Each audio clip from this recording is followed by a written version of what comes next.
And it's a good afternoon to all you seniors out there who are sitting there on YouTube or Facebook and killing some time. We just got back from a 5 mile walk now, and we're kind of resting on the couch and met some neat folks today. And I've been asked quite a few times to just kind of elaborate on what it's like to be a retired senior at 87 years old, and the fact that I've lost a marriage partner of 55 and a half years, that was a bit of a shock. But she left all the beautiful memories. We have some beautiful videos. And she was a bass guitar player, and I played pedal steel guitar.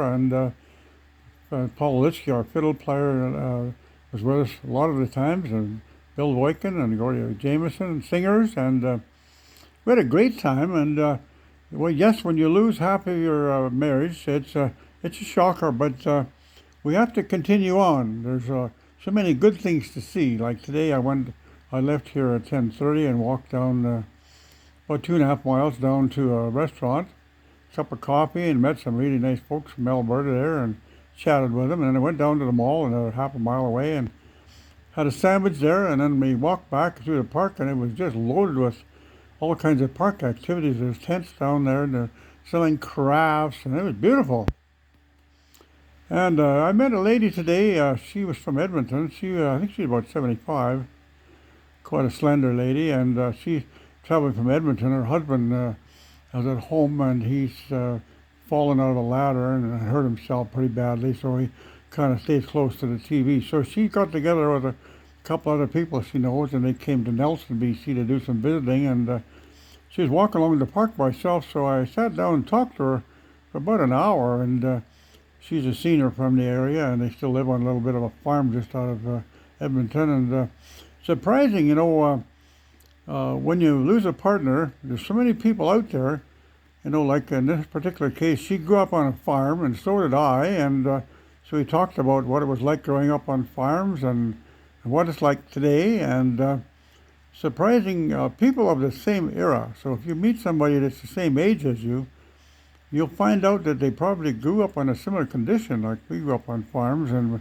we had animals. We talked about that, and the haying, and baling grain up and hauling grain away and stuff like that. So it's kind of neat, and we're only limited by our imagination. Now, if you want to be lonesome, you can sit at home and watch television and watch all the boob tube stuff and all the fear and stuff they're trying to put into our minds. It's crazy, and there's so many good things out there. Like today, I talked to at least 50 people, and they're all happy, walking along the park there, looking at the lake and admiring and taking pictures. And must have seen about 300 or 400 geese there walking out in the field, and life is good. It was a sunny day, but not too hot. We got a little bit of wind blowing off the lake there. It's quite a bit cooler, and there was no snow, no smoke at all.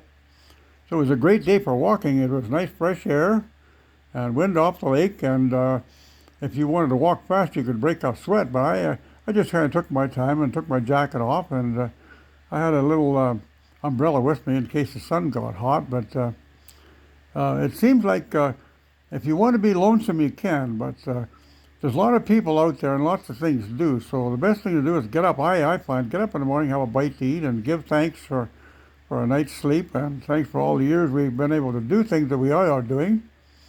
We have to be grateful for where we are in life, because there's a lot of people in the hospitals and care homes that can't do the things that we're doing. So when you're able to get up and walk, walk 4 or 5 miles and stop and see people and drink coffee and relax and compare notes and find out what the other part of the world is doing, life is really worth living. Now, if we want to feel really bad for ourselves, the poor me thing, sit down and cry, well, I've lost my wife, what am I going to do now? We can't think like that, because we have to think forward. As we're a senior, we got to have forward thinking. We got to think about tomorrow is going to be a better day, and look forward to tomorrow. Make some plans, go for walks, and visit people. The last couple of days, I visited our 90-year-old fiddle player who I played with for 40 years, playing all the beautiful music, and he's getting Alzheimer's pretty bad, but he's still hanging in there, but he's kind of given up music. And I got several friends that live nearby. I met a couple that I've known them since 1973, and they played music together. But they're both winding down a bit, and they like music, they love music, but they just don't get into it like they used to. And it's kind of sad when you see, like my friend, the fiddle player. It's kind of sad because he was a BC champion one time, a hot fiddle player, wonderful guy. But now, due to Alzheimer's and stuff like that, it's affecting his ability. And they're actually looking at now as what are we going to do when we can't live where we're at because they're in an apartment, but they're probably going to have to move into, if something happens and Alzheimer's comes on more briefly, might wind up in a care home because with Alzheimer's, what happens, people get to the point where they wake up one morning and look around, they can't recognize the house they're in, and they start wondering. So you have to put them into a locked care home. And I've had several friends like that. Two guys I worked with for 25 years wound up in a care home, and they have to have the doors locked because they walk out, they don't know where they're at, and they're just walking looking for something, and they wouldn't recognize it if they seen it. So they walk out of their own home that they've lived in for 20 years, and they don't recognize, they look around and they can't recognize anything, so they're looking for a place. So they keep walking and walking and walking, and they're totally lost in life. So we better take a long look at where we're at, and if there's anything you like doing, whether it's going for a long walk, or whether it's going for a visit, or going to a park, or going to a pond and doing a little fishing. If you're still able to drive, jump in a car and take your wife with you if you got one still and she's still alive. Or get together with some friends and go for a drive in the country. Throw a couple bucks in the gas tank if you have to help them out, and enjoy what we have left in life. It's kind of a strange thing. My attitude is kind of changing. Now, when we meet somebody we haven't met before, we have to take on the attitude of you are me and I am you. That may seem a little strange, but that means to say that if we grew up in the same era, I mean, if we're, say, 55 or 75 years old, if we talk to a man or woman, it doesn't matter. Because if we grew up in the same era, we have a lot of things to talk about. So if we both have our minds are sharp, we can talk and share ideas and talk about it and exchange experiences, talk about holidays, where you've been, what do you do now, and how are you putting in time. And if you take a look at the other person, it's the same thing as a mirror. I am you and you are me.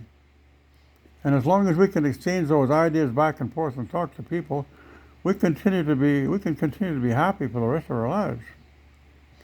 It's only the time that when you have Alzheimer's and you lose your ability to communicate that things become a little tough.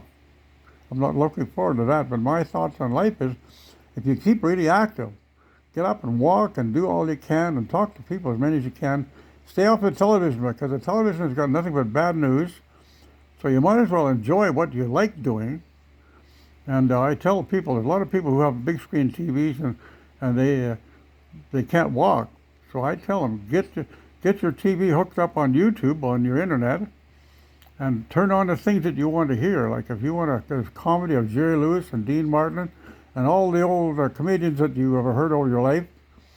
And you have Hank Snow and all the old good entertainers from the early days, Patsy Cline and all those guys. And you simply go on YouTube and type in the name of the person or the entertainer that you want to see, and you go back and relive those times again. Now, I do that with my late wife. We've got a lot of DVDs, and we have some beautiful videos, and she's talking and laughing, so I go back and I relive some of the experiences that we had. Even though she's gone, it's still nice. We can go back and relive those moments, and it creates some happiness, referring back. Now, we can't cure the death. The death has happened, and she's in a better place. But we can go back and give thanks for what we've had. And I think in life we have to be grateful. It's proven fact that if you're grateful for what you have in life, you have to be grateful for all you had all the time. And we have to be grateful each day for what we still have. If you're able to get up and put your clothes on and make yourself some breakfast, go for a nice walk and meet some people, it doesn't matter whether they're new friends or old friends. If they're old friends, they're pretty comfortable to talk to right away. But a new friend, you have to cultivate that a bit and talk about things, and in a matter of a few minutes, you've got yourself a new friend. So you never have to be lonesome. And I think getting old is more like an attitude. You have to enjoy what you have left, and you have to laugh. If you're going to have a good story, a good joke, somebody can share a good joke with somebody. Just enjoy the Mother Nature and the weather, the sun, and the fall season's coming on now. It's cooling off a little bit, and we've been very fortunate. We haven't had major fires here locally. We had a lot of smoke, but it's clear now. The wind has been blowing, and we've had a couple of days of rain, and it's beautiful. So I just wanted to share that a little bit with you about what it's like to be retired. My life as a retired person is great. I'm happy, and I'm having fun, and I push myself. And the idea, I think, as a retired person, you have to push yourself. And if you push yourself and time goes past, you probably just drop dead one day, and then you'll experience life to the fullest. So we want to wish you happiness in your future on all the rest of your life ahead, and may the good Lord take a liking to you. Good afternoon.